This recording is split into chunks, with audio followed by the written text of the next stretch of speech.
The working capital is the money that is required to run an organization. After the initial shareholder capital injection, the organization should be in a capacity to be able to fund itself using the working capital.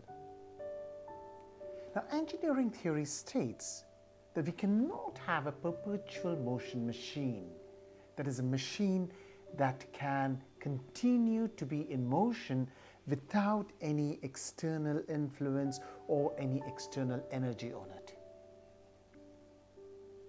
Now, the same holds true for an organization.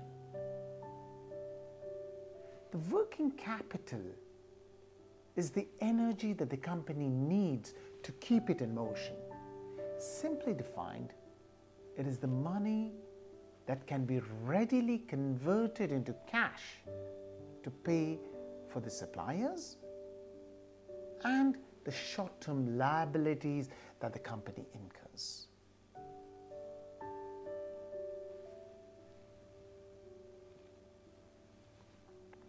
Mathematically, it can be defined as inventories or stock plus your accounts receivable minus your accounts payable. That is the mathematical formula for working capital. Normally, it is divided by the turnover or sales to arrive at a certain percentage.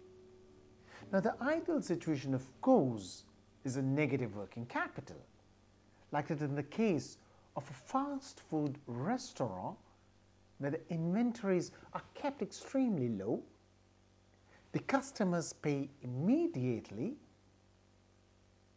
before biting into the burgers and chips and fries and Coke, and the fast food chains pay their suppliers or the vendors after a period of about 60 to 90 days, aging their payables as much as possible.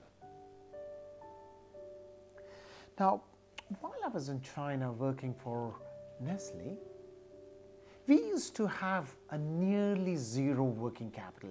We used to have sometimes cash on delivery, or in certain categories, even cash before delivery. Now, this was a very unique model there, not really existing in many other countries. Now, the company used to deliver a near zero working capital requirement there. Now, however, for most businesses, this is not really, unfortunately, a reality. Now, the suppliers ask for money immediately, and the customers usually ask for extremely long credit periods. And inventory is normally stockpiled very high to cater for an emergency. Normally, we also manufacture for stock. Now, a lower working capital requirement would mean that the business needs a much lesser turnover of cash and equivalents to be plowed into the business. Now, I'm personally not a great fan of a negative working capital only because it affects the other ratio of the quick asset ratio, which is the current assets divided by the current liabilities. And this results in a rather poor credit rating and difficulties in raising money when you actually need it.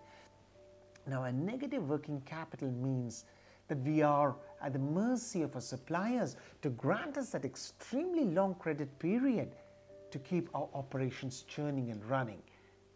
And our inventories and our accounts receivable may not be enough to pay for the supplier's claim. Now, to achieve a healthy mix of being able to finance and being able to run the operations, a close to zero working capital may be much more desirable.